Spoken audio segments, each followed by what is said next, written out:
طرز تیار کردن من همین شکرابی که ترغرفه نام دارد، اصلا بانوان تاجیک در سر چکدان، در سر همین تنور اینو آماده میکنن. مادرای ما همین خیلی میکردن و از بیبی ها هم من دیدم در زمستان با من همین قاق کوفته شده گشنیج و نعنا تیار میکردن و در تابستان باشد این اکنون هر خیل میشود. بعضی ها از پامیدور هم استفاده میبرن.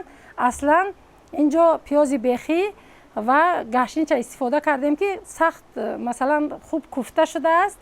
اگر موافق خواهش ما میتوانیم که از من همین کسی اگر خواهش داشته باشد از قرنفل تیز هم استفاده میکنیم.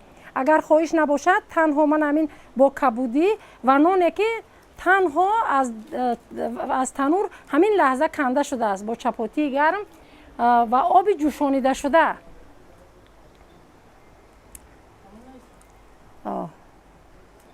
بگیره آب جوشانیده شده و دیده میبرایم که اگر کمی نمک لازم باشد نمک علاوه میکنیم و همین خیل میده میکنیم چپاتیه.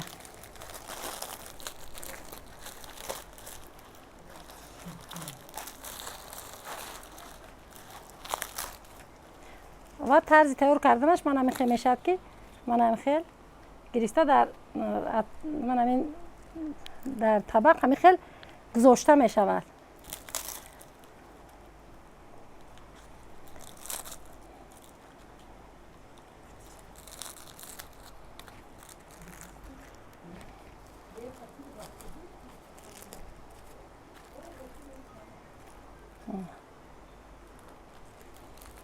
و همین طرز آماده می شود و خواهشمندان باز موافق خواهش خودشان می توانند از قرنفل تیز و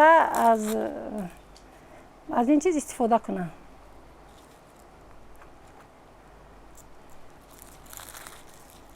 یعنی این یک نوع شکراب آبیه که در سر تنور آماده می شود. به همین طرز طوری که دیده ایستادید من با می توانیم که از سلط آماده شده اینجا علاوه کنیم کسانی که خواهش دارن. من شکراب ما آماده شد. مرحمت.